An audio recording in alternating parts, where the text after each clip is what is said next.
Hello, everyone.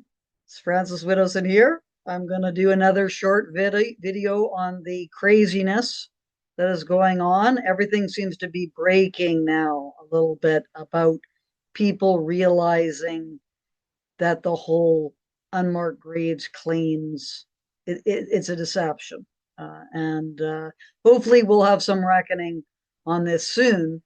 Anyway, the latest craziness concerns the University of British Columbia's First Nations House of Learning.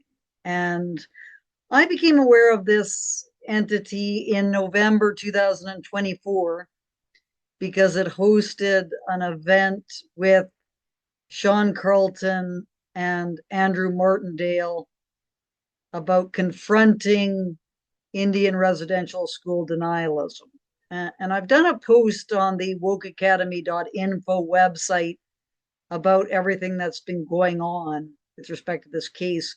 And I'll link that article in the description here in case you want to take a look at those documents, because I know some people who watch this YouTube channel are not on what used to be called Twitter, and so you don't have access to these things, but they're really quite extraordinary. Some of these things, some of these posts that have been happening on Twitter.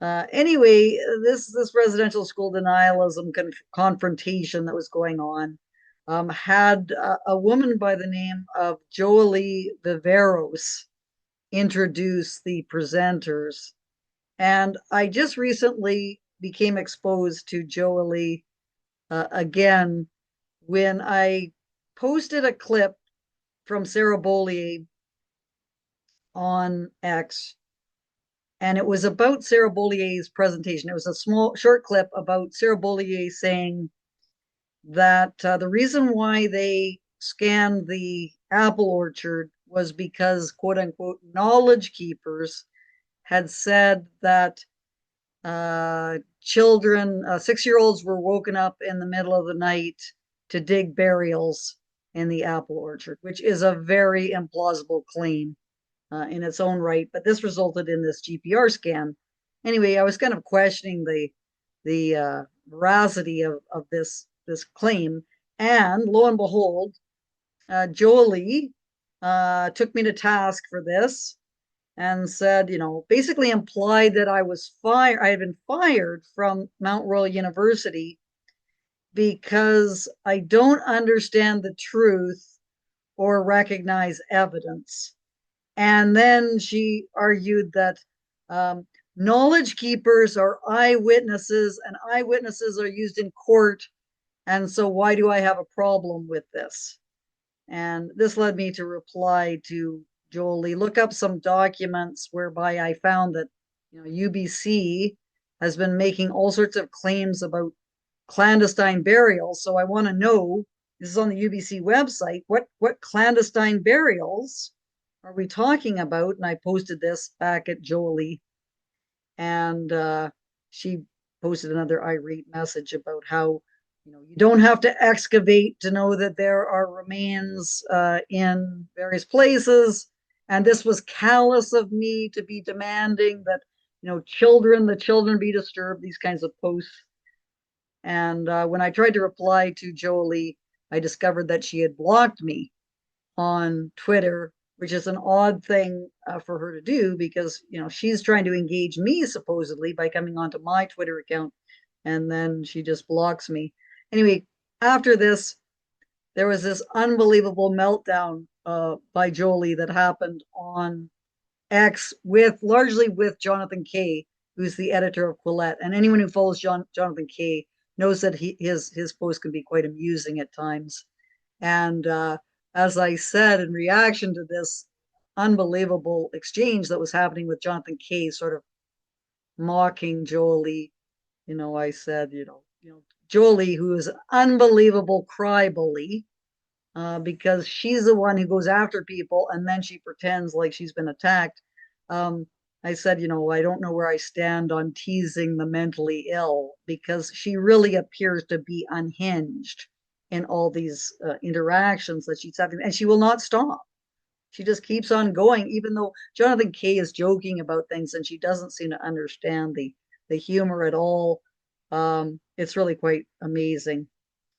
Anyway, because of this exchange, Jonathan Kay decided to do a bit of an investigation into the UBC First Nations House of Learning, and lo and behold, he got all the staff. He looked at all the staff, and half of them are claiming on their bios that they are uninvited guests on the unceded territory of the Aboriginal groups in the area. And so, and even one Aboriginal employee, because he's Cree, is claiming that he is an uninvited guest. Anyway, this raises the question: if they're uninvited guests, what are they doing here? If you're uninvited, you're obviously imposing yourself on people, so you should go back to where you're not a guest, or the whole thing is absurd. And then we also have Jolie. I have a clip of her talking about how Aboriginal people have an inherent right to feel comfortable in Canada. Now, that is a very strange claim because, of course, people feel uncomfortable all the time, especially at a university where you should be exposed to ideas with which you make you feel uncomfortable so that you can learn things. But, and this is amazing what's going on at the University of British Columbia First Nations House of Learning. And it raises the question, if you have this entity within an academic institution, what does it do to the level of academic research that is going on there? And are things being suppressed because it makes Aboriginal people feel uncomfortable, or it's not consistent with what it is that Aboriginal groups are demanding?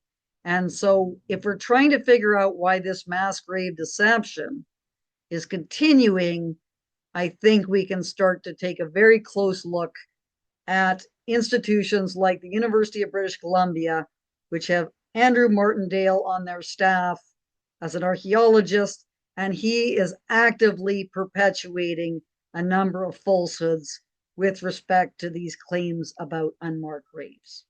Thanks very much for listening, and I'll try to do another video soon about more craziness involving the archaeology student Benjamin Kuchar. Thanks very much.